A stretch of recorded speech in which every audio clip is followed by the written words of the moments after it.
President Park Geun-hye will be making her diplomatic debut at the United Nations next week, addressing the General Assembly for the first time since taking office early last year. While that speech is expected to center around Seoul's diplomatic efforts to restore peace and stability on the Korean peninsula, President Park will also highlight Korea's role in countering global issues such as climate change and terrorism.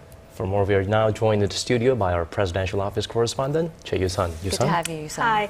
Well, let's first talk about President Park's UN General Assembly address. Well, officials haven't yet finalized the details of that speech. It's widely expected to contain her vision for a unified peninsula and also seek international support behind that plan. Back in March, the South Korean leader proposed that the two Koreas increase Seoul's humanitarian support to Pyongyang and people-to-people exchanges as an initial step towards preparing for reunification. She has even launched a committee here in the South to get ready for the unprecedented process.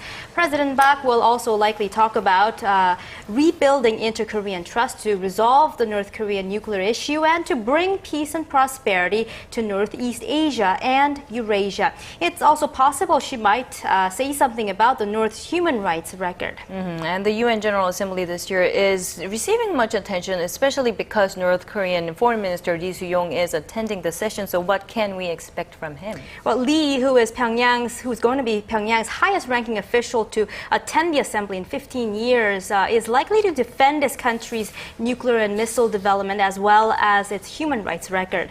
Although no officials from the two Koreas have no plans to meet on the sidelines at the UN, President Park had said the door to engaging with the North is in New York was open.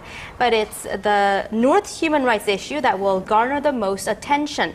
For the first time, a ministerial-level meeting on the subject will be held on the sidelines of the assembly, where top diplomats from South Korea and the U.S. will speak strongly about the gravity of the abuses taking place inside the regime. This comes after the UN Commission of Inquiry released a report on North Korean human rights earlier this year, and as Pyongyang continues to hold 3 Americans accused of violating North Korean laws.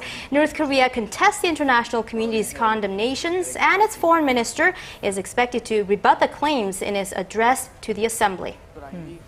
Well, also, the strain between South Korea and Japan is no mystery. Everyone knows about that. And we've heard some report this week that Seoul and Tokyo discuss arranging a first-ever summit between the leaders of these two countries. Is that possible? Right, but the Korea's presidential office has denied the report by a local broadcaster here and added that such an idea was not even under consideration.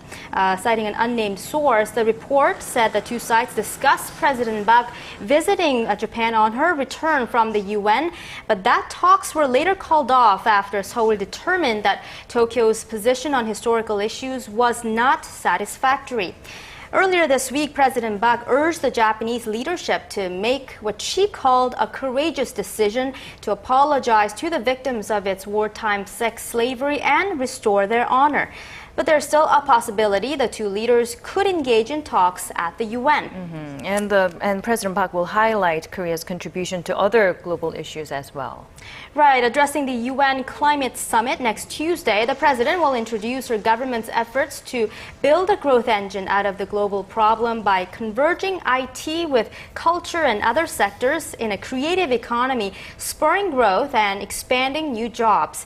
At a high-level meeting on global education presided over by the UN Secretary General, President Park will speak about Korea's education system and vow to work to advance education worldwide ahead of next year's World Education Forum here in Korea.